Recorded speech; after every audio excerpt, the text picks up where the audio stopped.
하나님 말씀은 구약성경 레위기 9장 8절에서 14절까지입니다. 우리 같이 한 목소리로 함께 읽겠습니다. 이에 아론이 제단에 나아가 자기를 위한 속죄제 송아지를 잡음에 아론의 아들들이 그 피를 아론에게 가져오니 아론이 손가락으로 그 피를 찍어 제단 뿔들에 바르고 그 피는 제단 밑에 쏟고 그 속죄 제물의 기름과 콩팥과 간 거풀을 제단 위에서 불사르니 여호와께서 모세에게 명령하신과 같았고 그 고기와 가죽은 진영 밖에서 불사르느니라. 아론이 또 번제물을 잡음에 아론의 아들들이 그 피를 그에게로 가져오니 그가 그 피를 제단 사방에 뿌리고 그들이 또 번제의 제물 곧 그의 각과 머리를 그에게로 가져오매 그가 제단 위에서 불사르고 또 내장과 정강이는 씻어서 단 위에 있는 번제물 위에서 불사르느니라. 아멘. 대제사장인 이제 아론이 맨 처음 대제사장으로서 한 일은 자신을 위한 속죄였습니다. 그리고 구체적으로 속죄를 위해서 그 속죄 제물을 직접 잡았습니다. 속죄 제물을 잡는 것, 구약의 제사에서 자기가 가져온 그 속죄 제물을 직접 잡는 그 행위는 오늘날 우리 신약의 그리스도인들에게는 회개에 해당하는 것입니다. 그래서 어느 누구도 회개가 필요하지 않은 사람은 없다. 지금 대제사장 아론의 최초의 사역, 그러니까 정작 백성들의 죄를 속해주는 사역을 감당하는 대제사장이 한 일, 맨 처음 한 일은 자신의 죄를 속죄받는 것이었습니다. 그러니 이것은 성도뿐만 아니라 목회자가 되었든 그 누구가 되었든지 간에 회개가 필요하지 않은 사람은 없다. 회개가 반드시 필요하다. 그런데 이 속죄 제사의 과정을 보면 대제사장인 아론 자신도 자신의 속죄를 위해서 또 제사장인 자신의 아들들의 도움을 받아야 합니다. 교회가 이렇게 유기체로서 한 몸과 같이 구성되어 있어서 누가 누구에게 절대적으로 독립적인 경우는 없습니다. 우리는 상호 의존적이죠. 그래서 모두가 돕고 도와주는 그런 관계로 되어 있습니다. 그래서 교회의 모든 직분은 절대적인 직분이 아니라 상대적이고 상호 협력하여서 이 교회의 모든 기능들을 온전히 수행할 수 있게 됩니다. 본문에 보면 아론이 그 속죄 제물을 잡습니다만 그 피를 아론에게 가져다 줍니다. 그리고 이제 대제사장인 아론이 가져온 그 피를 가져다가 이제 제단 뿔에 바르고 또 제단 밑에 쏟고 그리고 나머지를 이제 불사름으로써 속죄가 이루어집니다.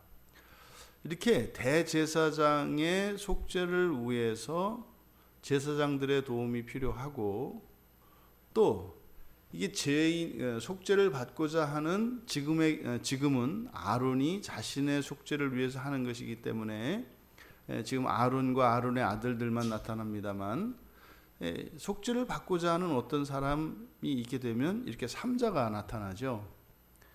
그러니까 이 속죄 안에서 이 속죄의 과정을 통해서 대제사장인 아론도 똑같이 속죄 받아야 하는 사람이라는 것과 또한 이 속죄는 반드시 대제사장의 손을 거쳐서 이루어진다고 하는 사실, 이 두 가지를 동시에 이야기하고 있습니다. 결국에는 아론은 죽을 것입니다. 그리고 그의 아들들 중에 누군가가 대제사장의 직분을 감당하게 될 것입니다. 그는 또한 자신의 죄를 위하여 속죄제를 드리고 속죄를 받아야 대제사장의 직분을 이행할 수 있을 것입니다. 이렇게 대제사장은 계속 대를 이어서 계승이 됩니다.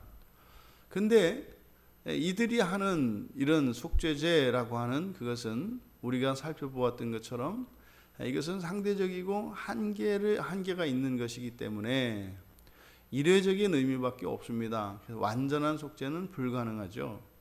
그러니까 이것은 장차 바로 예수 그리스도이신, 그러니까 대제사장이신 예수 그리스도의 그 속죄를 통하여 이 모든 것이 완성이 되는데, 예수 그리스도는 구약에 존재했던 모든 대제사장들과 죄가 없다는 점에서 다릅니다. 그러니까 모든 대제사장들은 자신의 죄가 있기 때문에 속죄하고 속죄제를 드려서 속죄를 받고 나서야 그 직분을 감당할 수 있습니다. 근데 그리스도에게는 죄가 없어요. 그러니까 순수하게 그리스도께서는 이 세상의 하나님의 백성들의 죄를 속하시기 위해서 이 땅에 오신 것이죠. 그러니까 이 땅에 오신 목적은 순전히 이 땅에 있는 죄인들을 위한 것입니다. 그리고 이어지는 두 번째는 이제 번제물을 드립니다. 아론이 또 번제물을 잡음에, 속죄제에 이어서 번제를 드린 것, 이것은 전적인 헌신의 맹세입니다. 하나님께서 그 속죄제를 기쁘게 받으시고 그의 모든 죄를 용서해 주시고 흠없이 거룩하게 하십니다.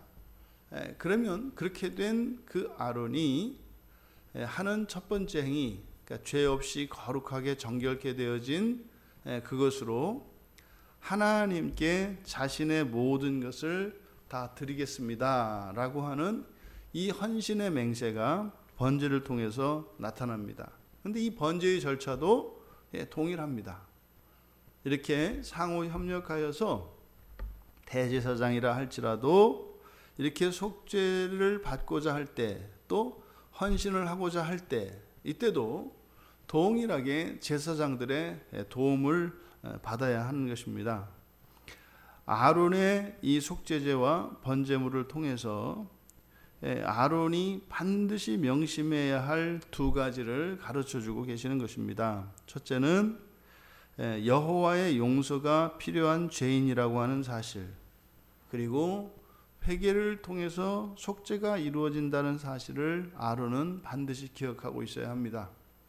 자칫 백성들의 죄를 이렇게 사해주는 역할, 그 직분을 감당하고 있기 때문에 다른 이들의 그 죄사함을 위하여 중보자적 위치에 있게 되면 자신의 정체성에 혼란을 겪기 마련입니다. 마치 자신이 하나님 자리에 있는 것처럼 착각을 하게 된다 이 말입니다. 그래서 대제사장으로서 하는 최초의 일이 바로 속죄제였다고 하는 사실, 그리고 이 속죄가 자발적 참여와 중보를 통해서 속죄가 이루어진다고 하는 사실을 기억해야 합니다. 대제사장은 모든 제사장을 포함한 그런 권세와 그런 직분이 아니라 대제사장은 대제사장이고 제사장은 제사장인 것입니다. 그래서 저마다의 그 고유한 사역이 있고 또 각자가 감당해야 되는 그 모든 것들을 통해서 이 제사가 온전해진다라고 하는 사실입니다. 바로 이 속죄에 대한 그 자발적으로 그리고 중보를 통해서 협력해서 이루어지고 또 자신도 그렇게 용서를 받아야 하는 죄인이라고 하는 이 사실을 기억해야 하고, 또 하나 자신이 행하는 이 모든 일들은 그가 백성들을 섬기는 것이 아니라 하나님을 섬기는 것이라고 하는 사실입니다. 이 번제를 통해서 대제사장으로서 앞으로 자신이 감당해야 할 모든 사역들은 사람들과의 관계성 속에서 보다 우월한 지위에서 죄를 용서하는 사람이 아니라 하나님 앞에서 이 백성들의 죄를 용서받기 위하여 대신 하나님 앞에 나아가는 사람이라고 하는 사실을 기억해야 한다는 것입니다. 사람에게 무엇을 해주는 사람이 아니라 사람들을 대신하여 하나님을 섬기는 사람이라고 하는 이 사실. 우리들이 누군가에게 도움을 주고 또 이 세상에서 살면서 선행을 하고 하는 이러한 어떤 중보적 행위들, 이것은 그들을 위하여 하는 것이 아니라 그것은 하나님을 섬기기 위하여 하는 것이라는 사실입니다. 이것을 잊지 말아야 합니다. 아론은 평생에 이 속죄와 관련한 그리고 헌신, 자신의 사역을 통해서 행하게 되는 이런 헌신과 봉사가 오직 하나님께 드리는 것이며 하나님을 향해 있다고 하는 사실을 기억해야 한다는 것입니다. 우리 또한 마찬가지입니다. 우리가 예수 그리스도를 믿고 그리스도 안에서 모든 죄를 사함을 받았죠. 그리고 어떤 모양으로든지 우리는 사람들을 섬기며 살아가게 되어 있습니다. 원하든 원하지 않든 또 그 참된 의미와 가치를 알든 모르든 그렇게 살아갑니다. 그런데 제사장으로서 살아가는 우리 그리스도인들의 삶의 모든 이유와 목적은 바로 우리 주 예수 그리스도시라는 사실입니다.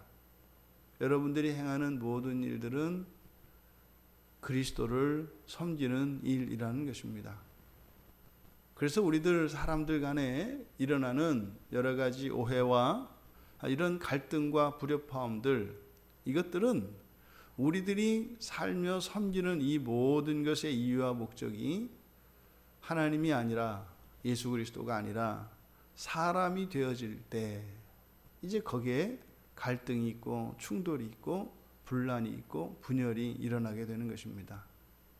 무엇을 우리가 하더라도 심지어는 먹든지 마시든지 말이죠. 이것이 하나님을 섬기는 일이라고 하는, 나를 위해서 행하는 그 모든 것조차 그것이 하나님을 위하여 하는 것이라고 하는 이 사실을 기억하며 그렇게 우리를 예수 그리스도께서 구원하신 그 구원의 은혜가 바로 하나님을 향한, 하나님을 위한 그 섬김의 봉사와 헌신의 삶을 살아가게 되었다고 하는 사실, 이것이 우리의 구원과 맞물려 있다고 하는 것입니다. 그래서 여러분들 또한 인생을 살아가실 때 그렇게 모든 관계 속에서 그리고 모든 환경 속에서 우리가 행하는 이 모든 것이 오직 하나님 한 분의 영광만을 위하여 그렇게 드려지는 헌신의 삶이 되시기를 바랍니다. 근데 이것은 결단코 우리가 희생하거나 하나님에게 종속되어 있는 것이 아닙니다. 사실은 이것이 가장 우리의 행복을 위한 것이고 가장 영광스러운 삶이라고 하는 사실입니다. 그 모든 것의 완벽한 이해와 일치는 주님께서 오시는 그 날에 모든 것이 드러납니다.